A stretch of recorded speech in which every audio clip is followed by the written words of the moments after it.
அன்பார்ந்த நேயர்களுக்கு வணக்கம். நான் உங்கள் மதுசூதனன் கலைச்செல்வன். தினம் ஒரு கதை நிகழ்ச்சியில் இன்று உங்களை சந்திப்பதில் மகிழ்ச்சி கொள்கிறேன். ஒவ்வொரு ஆண்டும் பிப்ரவரி 21ஆம் தேதியை உலக தாய்மொழிகளின் தினமாக நாம் கொண்டாடுகிறோம். ஒவ்வொரு கலாச்சாரத்தின் தனித்துவம் மிக்க அடையாளமாக மொழிகள் விளங்குகின்றன. ஒரு தனி மனிதனுக்கு அவனுடைய பெயர், தாய் தந்தையர், பிறந்த ஊர் எத்தனை தனித்துவம் வாய்ந்ததோ அதுபோலே நீண்ட நெடிய கலாச்சார பின்புலத்திலிருந்து வருபவர்களுக்கு அவர்களுடைய தாய்மொழியும் தனித்துவமான ஒரு அடையாளத்தை கொண்டிருக்கிறது. அந்தந்த மொழிக்கே உரித்தான இனிமையோடு கூடி அந்த கலாச்சாரமும் வளர்ந்திருக்கும். அப்படி வளர்ந்திருக்கக்கூடிய சூழ்நிலையிலே மொழியின் தாக்கம் கலாச்சார கூறுகளாக இருக்கக்கூடிய உணவு, உடை, பண்டிகைகள், உறவு முறைகள், விழாக்கள் எல்லாவற்றிலும் நீடித்திருக்க பார்க்கிறோம். இப்படி ஒரு தனிமனிதனின் அடையாளமாக விளங்கும் தாய்மொழிகள் எத்தனை ஆயிரங்கள் இருக்கும் என்று நம்மால் கணக்கிட முடியாத அளவிற்கு உலக அளவிலே ஒவ்வொரு சமுதாயமும் தான் வளர்ந்து வந்த பாதையிலே தனக்கான ஒரு மொழியை தேர்ந்தெடுத்து கொண்டு அந்த மொழி வளர வளர ஏனைய மொழிகளோடு ஒருங்கிணைந்து கொண்டும் கொடுத்தும் பல ஆண்டுகளாக அது வெவ்வேறு வடிவங்களிலே மாறியும் சில நேரங்களில் பலவற்றை உள்வாங்கிக் கொண்டும் மற்றைய மொழிகளுக்குத்தான் கொடையாக கொடுத்தும் வளர்ந்து வந்திருக்கின்றன. அந்த விதத்தில் ஒவ்வொரு மனிதனுடைய தனித்துவமாயிருக்கும் தாய்மொழிகளினுடைய சிறப்பை உலகம் எப்போதும் சிந்திக்க வேண்டும். உலக அளவிலே அறிஞர்கள் அந்தந்த மொழியின் தனித்துவத்தை பாதுகாக்க வேண்டியும் மொழிகள் வளம்படும் விதமாக செயல்களிலே அரசாங்கங்கள் ஈடுபட வேண்டும் என்பதையும் வலியுறுத்தி வந்திருக்கும் சூழலில் ஒவ்வொரு ஆண்டும் அதை நினைவுறுத்தும் விதமாக ஒரு நாளை அறிவித்து அதை யுனெஸ்கோ தலைமையிலே கொண்டாடியும் வருகிறோம். பிப்ரவரி மாதம் 21ஆம் தேதி உலக தாய்மொழிகளின் தினம். இந்த தினத்தை தேர்ந்தெடுத்ததற்கு என்ன காரணம்? இந்த தினத்திற்கும் தாய்மொழி என்ற அந்த ஒரு தத்துவத்திற்கும் என்ன தொடர்பிருக்கிறது என்பதை பார்க்கலாம். 1947ஆம் ஆண்டு இந்தியர்கள் ஒவ்வொருவரும் நிச்சயமாக மறக்க முடியாத மிக முக்கியமான வருடம் அது. அந்த ஆண்டுதான் ஆகஸ்ட் மாதம் 15ஆம் தேதி இந்திய திருநாடு ஆங்கிலேய ஏகாதிபத்தியத்திலிருந்து விடுதலை பெற்றுக்கொண்டது. இதை ஒட்டி இங்கே கொண்டாட்டங்கள் ஒருபுறம் நடந்தாலும் அதை தாண்டி அவலக்குரல்களும் ஓலங்களும் கூட பாரத தேசத்தின் சில பகுதிகளிலே அன்றைய தினமே எதிரொலித்து கொண்டிருந்தது. காரணம், அதுவரையில் ஒருங்கிணைந்த இந்தியாவின் பகுதிகளாக இருந்த இன்றைய பாகிஸ்தான் மற்றும் பங்களாதேஷ் ஆகிய இரண்டு பகுதிகளும் வெட்டி எடுக்கப்பட்டு வரையறை செய்யப்பட்டு இது இரண்டும் தனியே ஒரு நாடாக அறிவிக்கப்பட்டது. 1947இல் பங்களாதேஷ் என்று தனியே ஒரு நாடு தோன்றவில்லை. வங்காள பகுதிகளின் ஒரு பகுதியாயிருந்த அந்த இடத்தை கிழக்கு பாகிஸ்தான் என்ற அளவில் பாகிஸ்தான் நாட்டின் ஒரு அங்கமாகத்தான் அது முதலில் அறிவிக்கப்பட்டது. இப்போது பாகிஸ்தான் நாடாக இருக்கக்கூடிய பகுதிகளை மேற்கு பாகிஸ்தான் என்றும் பங்களாதேஷை கிழக்கு பாகிஸ்தான் என்றும் பெயரிட்டு அழைத்து வந்தார்கள். பங்களாதேஷ் என்ற அந்த நாட்டு பகுதி, இன்று நாம் பார்க்கக்கூடிய நாட்டின் பகுதி, எத்தனையோ விதங்களிலே கலாச்சாரத்தாலே பாகிஸ்தானோடு தொடர்புபட்டு இருந்தாலும் அது பல்வேறு விதங்களில் தனித்துவம் வாய்ந்ததாகவும் இருப்பதை மறுப்பதற்கு இல்லை. 1948இல் பாகிஸ்தான் நாடு தன்னுடைய பகுதிகளிலே மக்கள் அதிகம் பேசி வரும் உருது மொழியையே எல்லாரும் பேச வேண்டும் என்று அந்த மொழி அடிப்படைவாதத்தினாலே கிழக்கு பாகிஸ்தானாக அப்போது அறியப்பட்ட பங்களாதேஷ் மக்களிடம் அவர்களுக்குரித்தான மொழியை திணித்தார்கள். பங்களாதேஷ் மக்களோ பெரும்பான்மையானவர்கள் வங்காள மொழி பேசக்கூடியவர்கள்.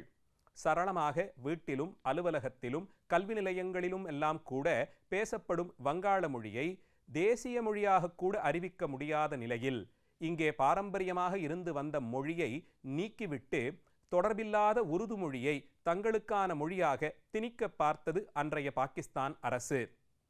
அந்த நாட்டின் ஒரு பகுதியாகவே இருந்தாலும் கலாச்சார அளவிலே ஒற்றுமைகள் சிலது இருந்தாலும் எங்களுக்கென்று தனித்துவமான ஒரு அடையாளம் உண்டு, அதிலே நாங்கள் பேசி வரும் வங்காள மொழியும் ஒன்று என்று அந்த உருது மொழி திணிப்பை ஏற்பதற்கு பங்களாதேஷ் நாட்டைச் சேர்ந்த மக்கள் மறுத்தார்கள்.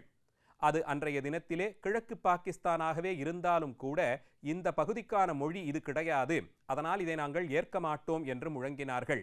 இன்னும் ஒருபடி மேலே போய் வங்காள மொழியை குறைந்தபட்சம் தேசிய மொழியாகவாவது அறிவிக்க வேண்டும் என்று வேண்டுகோள் விடுத்தார்கள். ஆனால் பாகிஸ்தான் நாட்டினுடைய காதுகளிலே, அந்த அரசாங்கத்தின் செவிகளில் இந்த மக்கள் வைத்த வேண்டுகோள்கள் ஏற்றுக்கொள்ளப்படாமல் நிராகரிக்கப்பட்டது. இதனால் மக்களிடையே ஒரு சர்ச்சை தோன்றியது. மொழி சார்ந்து கிளம்பிய இந்த சர்ச்சை அதிகரித்து கொண்டே போய் சில ஆண்டுகளாக தொடர்ந்து மக்களின் தனித்துவம் வாய்ந்ததாயிருக்கும் தங்கள் அடையாளமாய் கருதிய மொழியை மாற்றி சம்பந்தமில்லாத உருது மொழியை திணிக்கிறார்கள் என்று மக்கள் போராடத் தொடங்கினார்கள். 1950-51 ஆண்டு வாக்கிலே இந்த போராட்டங்கள் ஆங்காங்கே நடந்து வர நாட்டு அளவிலே ஒருங்கிணைக்கப்பட்ட போராட்டமாய் இது 1952 ஆண்டு உருப்பெற்றது. மக்கள் பெருமளவிலே வீதிக்கு வந்து கூட்டம் கூட்டமாக பாகிஸ்தான் அரசினுடைய எதேச்சை போக்கை எதிர்த்து கூட்டங்களும் பேரணிகளும் நடத்தத் தொடங்கினார்கள். மேடைகளிலே இது குறித்த விழிப்புணர்வு மக்களிடையே ஏற்படுத்தும் விதமாக பிரசங்கங்கள் நடந்தன. நடுவே இந்தியா திருநாடு மிகப்பெரிய அளவில் இருப்பதாலும் நேரடியாக அவர்களோடு தொடர்பில் அதிகம் இருக்க முடியாத காரணத்தாலும் அரசாங்கம் பாகிஸ்தான் நாட்டிலிருந்து இயங்கியதாலும் இங்கே நடந்து கொண்டிருக்கக்கூடிய குழப்பங்களை கட்டுப்படுத்துவதற்கு சற்று கடினமாக இருந்தபடியால் பாகிஸ்தான் அதிகாரம் ஒரே அளவில் இனி எங்களுடைய முழு ஒத்துழைப்பு இல்லாமல் நீங்கள் பேரணியோ கூட்டங்களோ நடத்துவதற்கு அனுமதி கிடையாது என்று ஒரே அளவில் திட்டவட்டமாக மறுத்தார்கள். இது தங்களினுடைய அடிப்படை சுதந்திரத்தையே ஆட்டுவிக்கும் விதமாயிருக்கிறது, இதை ஒரு காலத்திலும் நாங்கள் ஏற்க மாட்டோம் என்று கூறி மக்கள் பேரணிகளில் இன்னும் அதிகமாக ஆர்வத்தோடு கலந்து கொள்ளத் தொடங்கினார்கள். எங்கள் நாட்டிற்கென்று இருக்கக்கூடிய தனித்துவத்தை எங்கோ தூரத்தில் இருந்து கொண்டு நீங்கள் கைப்பற்ற முடியாது, இது நாட்டு விடுதலைக்கு வழிவகுக்கும் விதமாய் ஒரு பெரிய போராட்டமாய் வெடிக்கும் என்ற குரல்கள் கேட்கத் தொடங்கியதும் பாகிஸ்தான் சற்று பயம் கொண்டது. அதனால் இன்னும் அதிகமான வன்முறையை அரசாங்க அதிகாரிகளின் மூலமாகவும் காவலாளிகள் மூலமாகவும் மக்கள் பேரிலே ஏவிவிட்டார்கள். 1952 ஆண்டு இப்படி மக்கள் பேரிலே ஏவி விடப்பட்ட வன்முறையின் காரணமாக அமைதியாக நடந்து கொண்டிருந்த பேரணியிலே காவலாளர்கள் உள்ளே புகுந்து மக்களை அடித்து விரட்டத் தொடங்கினார்கள்.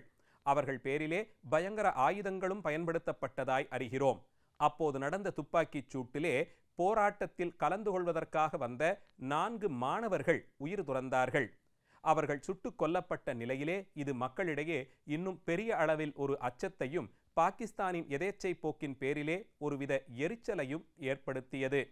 இதனால் பாகிஸ்தான் அரசு தாம் பயந்து பின்வாங்கும் நிலைக்கு தள்ளப்பட்டு வங்காளதேசம் தனியாக ஒரு நாடாக சுதந்திரம் பெற்று இருப்பதை இன்று நாம் பார்க்கிறோம்.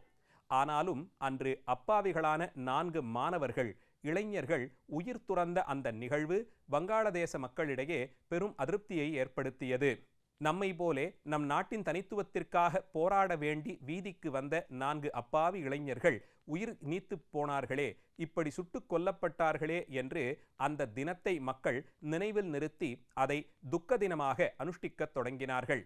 இது இப்படியே வளர்ந்து கொண்டு வர 1990கள் வாக்கில் பங்களாதேஷிலிருந்து மற்றைய நாடுகளுக்கு புலம்பெயர்ந்து போன சிலர் தங்களினுடைய நாட்டில் நடந்த இந்த கோரச் சம்பவத்தை உலக அரங்கிலே பதிவு செய்ய வேண்டும் என்ற எண்ணத்தில் அப்போதைய ஐநா சபையின் தலைவராக இருந்த கோஃபி அன்னன் அவர்களுக்கு இது குறித்த விரிவான கடிதங்களை எழுதி சமர்ப்பித்தார்கள்.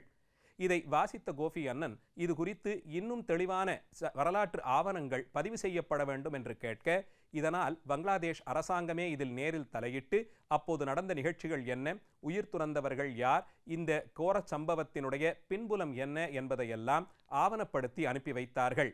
ஐநா சபை இதை முழுவதுமாக பார்த்து ஏற்றுக்கொண்டு 20வது பெருங்கூட்டத்திலே பொதுக்கூட்டத்தில் இது குறித்த விவாதங்களை அங்கே எடுத்தது. அந்த விவாதங்களில் கலந்து கொண்டவர்கள் எல்லோரும் ஒவ்வொரு சமுதாயத்தின் பின்புலமாகவும் ஒவ்வொரு பகுதி மக்களின் பின்புலமாகவும் இருக்கும் மொழி சார்ந்து அரசியல் நடைபெறக்கூடாது, அவரவர்கள் பேசும் மொழி அதை பாதுகாக்கப்பட வேண்டியதாய் அறிவிக்கப்பட வேண்டும், அதுவும் தொன்மை சிறப்பு வாய்ந்த மொழிகளெல்லாம் மக்களிடையே புழக்கத்திலிருந்து மறைந்துவிட்டு போனால் பல்வேறு பண்பாட்டு கூறுகளையும் நாம் இழந்து விடுவோம் என்று இது உலக அளவிலே பேசுபொருளாய் மாறியது. இதை நினைவுறுத்தும் விதமாக இந்த நிகழ்ச்சியை வரலாற்றில் பதிவு செய்யும் விதமாக அந்த மாணவர்கள் அப்பாவி இளைஞர்கள் வன்முறையினாலே சுட்டுக் கொல்லப்பட்ட அந்த தினத்தை உலக தாய்மொழி தினமாக அறிவித்து வரும் காலங்களிலே உலகின் பல்வேறு பகுதிகளிலும் இருக்கும் மக்கள் அந்தந்த பகுதிகளிலே பேசி வரும் மொழியை பாதுகாப்பதற்கான முன்னெடுப்புகள் அரசாங்கத்தாலே கொள்ளப்பட வேண்டும் என்பதை வலியுறுத்தி அந்த தினத்தை அதற்காக அறிவித்து இன்று வரையிலும் அது உலக நாடுகளாலே கொண்டாடப்பட்டு வருகிறது. மொழியை சார்ந்து நடைபெறக்கூடிய அரசியல் பல பகுதிகளிலும் நடந்தாலும் அது மக்களினுடைய உயிரை பதம் பார்க்கும் அளவிற்கு போகும்போது அதை நிச்சயமாக எதிர்க்க வேண்டிய ஒரு சூழல் அந்த நாட்டில் ஏற்பட்டதை பார்க்கிறோம். தங்களினுடைய பாரம்பரிய அடையாளமாய் விளங்கும் மொழிகளை உலக அரங்கிலே காண்பித்து அதனுடைய பெருமைகளை நிலைநிறுத்தச் செய்து அதை பாதுகாப்பதற்கான ஏற்பாடுகளை ஒவ்வொருவரும் நிச்சயம் எடுக்க வேண்டும். இந்தியா போன்று பல்வேறு கலாச்சாரங்களின் சங்கமமாக இருக்கக்கூடிய நாடுகளிலே அந்தந்த பிராந்தியத்தில் வழங்கப்பட்டு வரும் மொழியினுடைய பெருமையை எல்லா பகுதி மக்களும் அறிந்து கொண்டு அதனுடைய சிறப்புகளை எண்ணி கொண்டாட வேண்டும். இந்த நிலையில் உலக தாய்மொழிகளுக்கான நாளாய் அறிவிக்கப்பட்டிருக்கும் பிப்ரவரி மாதம் 21ஆம் தேதி உலக நாடுகளெல்லாம் அதனுடைய கருப்பொருளை கருத்தில் கொண்டு கொண்டாட அன்றைய தினம் பொது விடுமுறையாக அறிவிக்கப்பட்டு பங்களாதேஷ் நாட்டில் மட்டும் இந்த மொழி போரிலே உயிரிழந்த தியாகிகளான அந்த 4 இளைஞர்களுக்காக எடுப்பிக்கப்பட்டிருக்கும் நினைவிடத்திலே போய் அஞ்சலி செலுத்தி வருவதையும் பார்க்க முடிகிறது. ஒவ்வொருவரும் தன்னுடைய தாயிடமிருந்து பெற்ற சிறப்பு போலே கருதுவதால் தான் அந்த குறிப்பிட்ட மொழியை மட்டும் தாய்மொழி என்ற அளவிலே அறிவிக்கிறோம். அத்தனை தூரம் உயிரோடு கலந்த உணர்வாயிருக்கும் தாய்மொழிகளினுடைய பன்முகத்தன்மையை பல்வேறு மொழிகளின் சிறப்பையும் ஒவ்வொரு ஆண்டும் நினைவுபடுத்தும் விதமாய் இந்த நாள் கொண்டாடப்படுகிறது. மொழிகளினுடைய சிறப்பையும் வளர்ச்சியையும் அந்த மொழிகள் நமக்கு வழங்கி இருக்கக்கூடிய அற்புதமான இலக்கியங்கள் பண்பாட்டு கூறுகளையும் நினைவில் கூர்ந்து கொண்டாடுவோம். எல்லா மொழிகளையும் மதிப்போம். மொழிகளுக்குள்ளே இருக்கக்கூடிய வேறுபாடுகளினால் வரக்கூடிய அழகுத்தன்மையை பன்முகத்தன்மையை கொண்டாடுவோம். அந்த வேற்றுமைகளாலே உட்பகையாக அது வளராமல் பார்த்து கொள்ளுவோம். உலக தாய்மொழி தினத்தினுடைய சிறப்புகளையும் அது கொண்டாடப்படுவதற்கு பின்புலமாக இருக்கும் காரணங்களையும் இன்றைய நிகழ்ச்சியிலே பார்த்தோம். நாளைய தினம் மீண்டும் ஒரு கதையோடு உங்களை சந்திக்கிறேன். நன்றி, வணக்கம்.